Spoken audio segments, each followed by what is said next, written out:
उप मुख्यमंत्री अजीत पवार को विमान हादसे में अपनी जान गंवानी पड़ी। अजीत पवार के निधन के बाद प्लेन क्रैश और उनकी पार्टी के भविष्य को लेकर के कई सवाल हैं। कुछ सियासी पार्टियों ने विमान हादसे को लेकर सवाल उठाए हैं। वहीं अजीत पवार की पार्टी की बागडोर कौन संभालेगा? अब सवाल सबसे बड़ा ये खड़ा है कि आखिर एनसीपी का अगला उत्तराधिकारी कौन होगा।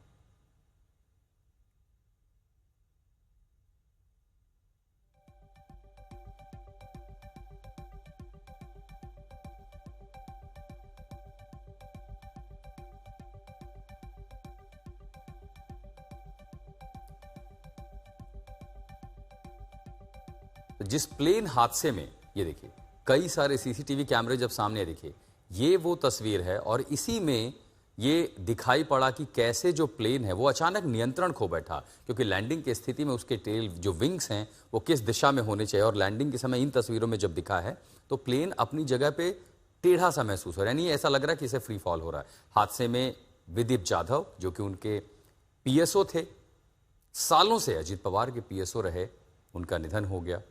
पिंकी माली एयरक्राफ्ट स्टाफ थी और पायलट सुमित कुमार, उनकी भी इस हादसे में मृत्यु हो गई। दूसरी तरफ हम तस्वीरें भी दिखा रहे कि कैसे प्लेन जब नीचे गिरता है तो आग का गोला बन जाता है। को पायलट शांभवी पाठक, दिल्ली की रहने वाली, अजीत पवार का प्लेन यही उड़ा रही थी।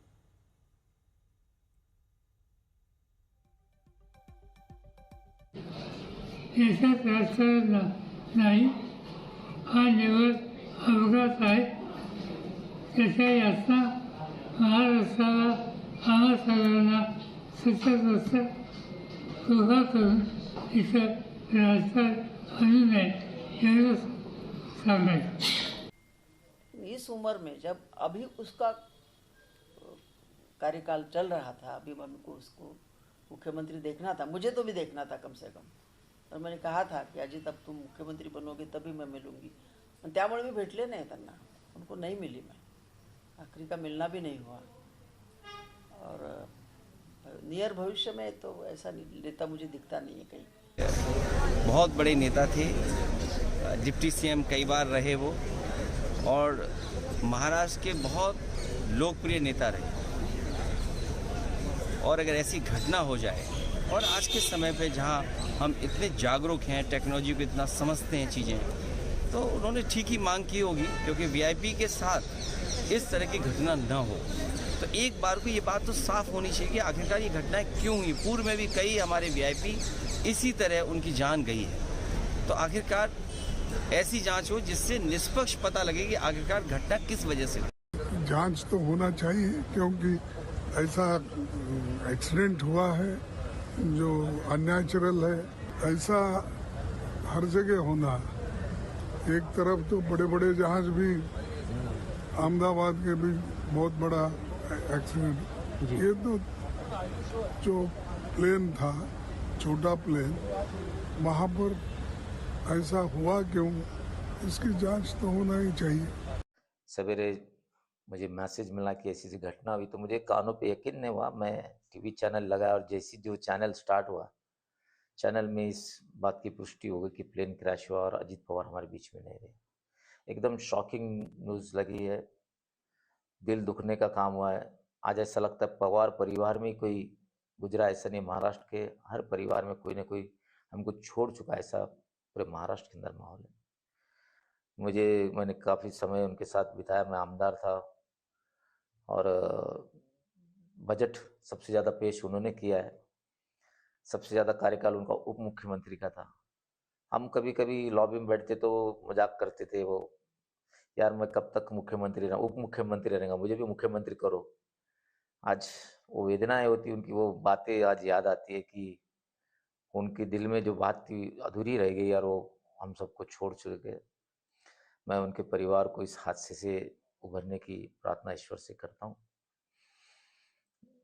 एक शेर कहता हूँ कि जिंदगी भर मुझे दुश्नाम ही दुश्नाम मिले हैं, बाद मेरे वो पैगाम वफा लाए हैं।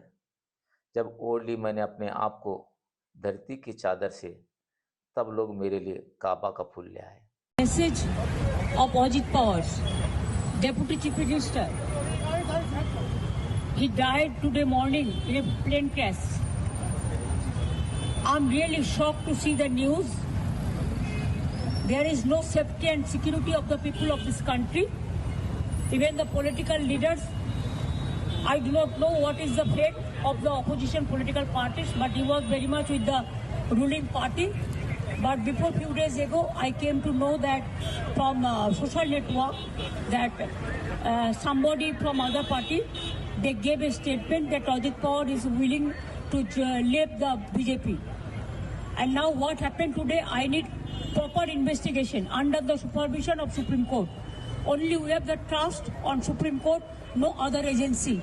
All the agencies are being totally purchased. And really it's a great loss for the country. मुझे बहुत दुख है कि ममता दीदी जिस प्रकार से राजनीति में नीचे के स्तर पर जा रही है, ये अपने आप में बहुत ही दुखदाई है, बहुत ही गलत है। इस प्रकार का बयान उनको नहीं देना चाहिए था। इस प्रकार से एक हमारे बहुत करीबी और महाराष्ट्र के लाडले नेता के निधन पर राजनीति करके उनका अपमान करना, ये बहुत गलत बात है।